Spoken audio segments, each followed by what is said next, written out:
Good evening and welcome to the Yog's World. As you all know that I do post videos on different topics that are very relevant to you and they are very promising to you. And the last video that I post to you got more than 100 likes because the quality of voice that I was able to produce in the last video was very good and it was appreciated in a comment also. So friends, continuing the series, I am presenting you in front of you a very technical topic in front of you. The topic is very important and it is very important because mobile communication and the mobile industry is changing day by day. That's why the product that I will discuss is related to the mobile technology and the mobile applications and the entire communication technology behind the mobile. The topic is very relevant. Let's discuss the topic. The topic is graphene and its application. इस topic में जो basically दो words हैं, एक तो आपका graphene है, दूसरा एप्लीकेशन. एप्लीकेशन का मतलब क्या है आप जानते हैं. एप्लीकेशन मींस किसी चीज को हम कहां इस्तेमाल कर सकते हैं. इसको सिंपल भाषा में कहते हैं यूजेस या फिर उपयोग. ठीक है, इसको समझाने की कोई जरूरत नहीं है. एप्लीकेशन क्या होता है आप जानते हैं, बट व्हाट इज ग्राफीन, इसको समझाना बहुत जरूरी है. आज से करीब 4 इयर्स पहले अराउंड 2016 में, अभी 2020 चल रहा है, 2016 में एक साइंटिस्ट थे, उनको इसकी रिसर्च के लिए, इसकी डिस्कवरी के लिए, जिसको हम डिस्कवरी कहेंगे, इसकी डिस्कवरी के लिए उन्हें नोबेल प्राइज मिला हुआ है. नोबेल प्राइज मिला हुआ है किसमें? फिजिक्स में. You can Google the name of the scientist, Testinova or Nova was in, I'm guessing the name, but actual name you can Google it and I will give you in the description box also. Now what is graphene? Let me discuss you in details. Basically graphene is an alloy of carbon. It's an alloy of carbon. And what is carbon? Carbon is a material that is obtained from the coal. Coal naturally available है. Coal से हमें carbon मिलता है. Carbon को अगर हम ज़्यादा decompose करते हैं तो इट बिकम डायमंड. ठीक है, तो कार्बन का एलॉय है,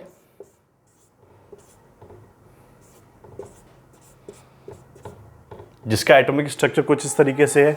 ये C is for carbon and this is the entire is the graphene. I am not saying this is the atomic structure, but this is somewhat related to the atomic structure of the graphene. अब यहां पर important बात यह है कि graphene discover कैसे हुआ, graphene की डिस्कवरी कैसे हुई और इसकी इंपॉर्टेंस क्या है और इसकी एप्लीकेशंस क्या क्या होती हैं. तो सबसे पहले आपको बताता हूं इसकी डिस्कवरी कैसे हुई. इसकी डिस्कवरी के लिए there was a tape, peel off tape. मैं बताऊंगा, समझाऊंगा. पील ऑफ टेप. सपोज कीजिए आप एक सेलो टेप लीजिए. सेलो टेप जानते हैं जिससे हम नोट चिपकाते हैं, किसी नोट को चिपकाने का काम आता है. एक सेलो टेप लीजिए, उसकी 2 लेयर्स लीजिए, एक और लेयर लीजिए.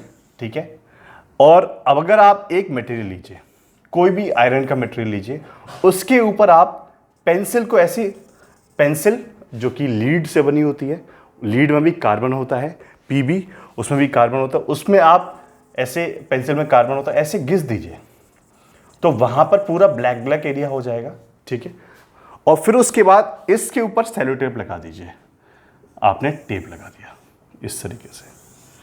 अब फिर आप इस टेप को जब निकालेंगे तो कुछ जो पार्टिकल्स हैं वो किसके ऊपर आ जाएंगे? टेप के ऊपर. और इन्हीं पार्टिकल्स को हमारे जो साइंटिस्ट थे, इन्होंने कलेक्ट करके डिस्कवरी की, जो कि बहुत ज़्यादा थिन मटेरियल था, बहुत ज़्यादा स्ट्रॉन्ग था. 2 प्रॉपर्टी बहुत ज़्यादा इंपॉर्टेंट थी. एक तो it was very thin in the scale of nanometre.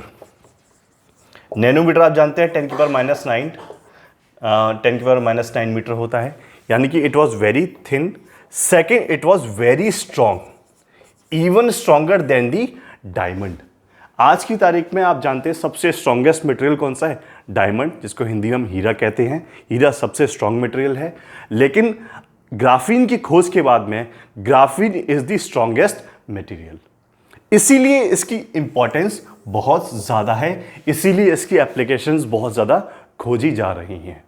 अभी प्रॉब्लम क्या है? अभी आप बोल रहे हैं कि सर आप 4 साल पहले की बात कर रहे हो, 4 साल नहीं तो कम से कम 2-3 साल पहले इसकी खोज हुई, या फिर हो सकता है और थोड़ा पहले रिसर्च स्टार्ट हुई होगी। तो फिर प्रॉब्लम क्या है? सारे प्रोडक्ट्स को हम ग्राफीन से क्यों नहीं बनाते हैं? तो इसके पीछे की स्टोरी मैं आपको बताता हूँ। मैं आपके हार्डली 10 से 15 मिनट लूँगा इस वीडियो में, और इस वीडियो में जो भी बातें मैं आपको बताने की कोशिश कर रहा हूँ वो मेरी रिसर्च नेट के बेसिस पर है।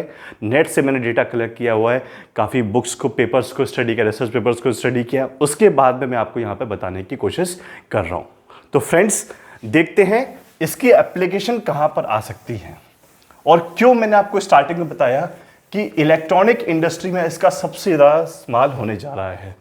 देखिए फ्रेंड्स, मोबाइल फ़ोन आप यूज़ करते हैं, मैं मोबाइल फ़ोन से स्टार्ट करता हूँ, क्योंकि दुनिया में 7 अरब की आबादी है, 7 अरब से ज़्यादा लोग हैं, और करीब 50% से ज़्यादा लोग मोबाइल फ़ोन यूज़ करते हैं। हम कह सकते हैं 70% मोबाइल फ़ोन लोग यूज़ करते हैं।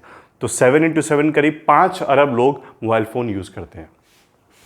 ठीक है, तो मान लीजिए सबसे पहले जो मोबाइल फ़ोन बने थे उनमें क्या था? इलेक्ट्रॉनिक आइटम जो बने थे उनमें क्या था? Vacuum tube. उसके बाद में आया सिलिकॉन। ठीक है, first generation, second generation, third generation. जो थर्ड जनरेशन है it will be of the graphene. हालांकि नेटवर्क की बात करें तो नेटवर्क में तो 5th जनरेशन है, लेकिन अगर मटेरियल की बात करें तो graphene is the 3rd generation material. इसको आप क्रॉस चेक कर सकते हो। ये मेरे हिसाब से मैं आपको बताने की कोशिश कर रहा हूँ, ये 3rd जनरेशन है, बिकॉज फर्स्ट था वैक्यूम ट्यूब, उसके बाद में आया सिलिकॉन। अब जिसके ऊपर रिसर्च हो रही है और जिसकी डिस्कवरी की जा रही है, डिस्कवरी तो हो चुकी है, लेकिन बेसिकली इसकी मैन्युफैक्चरिंग में सबसे ज़्यादा टाइम लग रहा है। इसको हम मैन्युफैक्चर कैसे करें, वो भी लार्ज स्केल पर। लार्ज स्केल आप समझ रहे हैं, जिससे कि आप इंडस्ट्री में इसको मैन्युफैक्चर कर सकें और इसकी ज़्यादा से ज़्यादा एप्लीकेशंस को फाइंड आउट कर सकें। एप्लीकेशंस को हमने फाइंड आउट कर लिया है, लेकिन अभी तक हम इसको लार्ज स्केल पर मैन्युफैक्चर नहीं कर पा रहे हैं। अगर मैन्युफैक्चर कर रहे हैं तो इसकी कॉस्ट बहुत ज़्यादा है। तो फ्रेंड्स, हमारा को जो अभी वर्क करना है वो इसी पे करना है, कैसे हम ग्राफीन को ज़्यादा से ज़्यादा बना सकते हैं और कैसे इसकी जो बनने की कॉस्ट है उसको हम रिड्यूस कर सकते हैं। ये सबसे इंपॉर्टेंट बात है।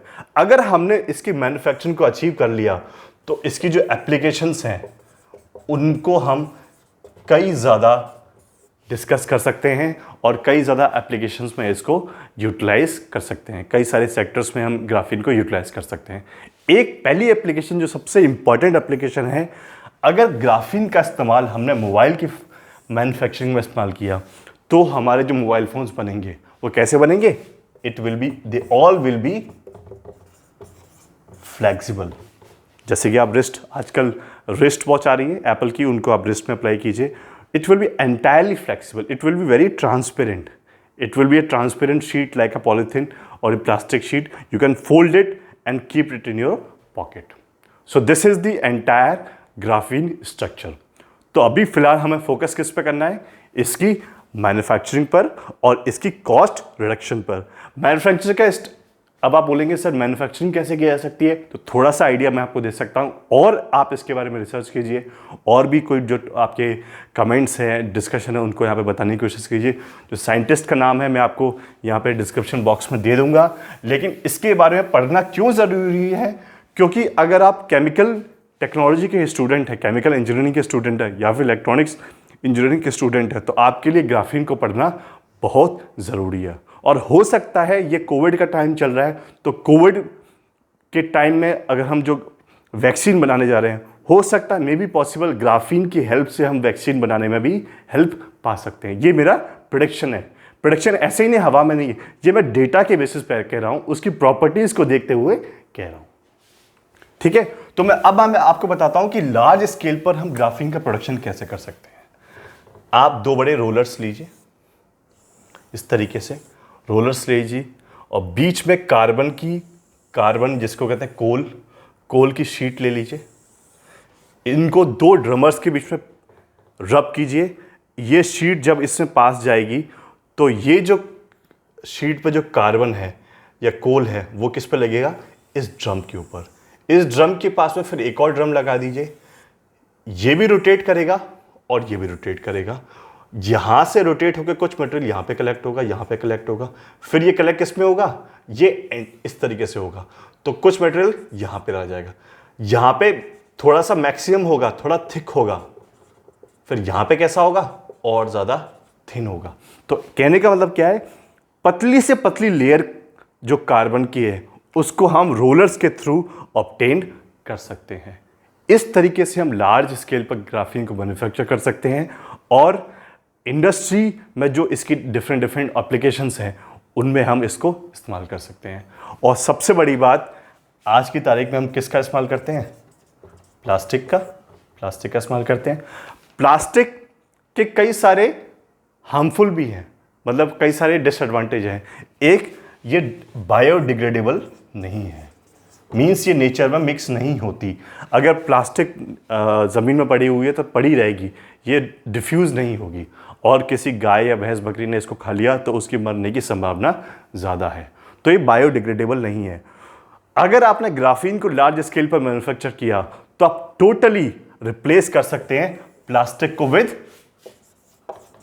ग्राफीन। ये इसकी सबसे ज़्यादा एप्लीकेशंस है। एक तो मैंने आपको इलेक्ट्रॉनिक्स में बताया, दूसरा प्लास्टिक की जो बताया, इसी से रिलेटेड कई सारी एप्लीकेशन आप फाइंड आउट कर सकते हैं और ग्राफीन की इंपॉर्टेंस है उसको समझ सकते हैं। तो फ्रेंड्स, इस वीडियो को रिव्यू कीजिएगा। इस वीडियो में जो इंपॉर्टेंट बातें कही हैं मैन्युफैक्चरिंग से रिलेटेड जो कही गई हैं उनको सोचिएगा, और फिर उसके बाद इस वीडियो को हम पे डिस्कशन कर सकते हैं और क्या बेटर आइडियाज़ हैं उनको फाइंड आउट कर सकते हैं। तो friends, thanks for watching and do appreciate the video. Last जो वीडियो मैंने पोस्ट किया था IPR के ऊपर, उसमें आपने 100 से ज़्यादा व्यूज़ दिए थे।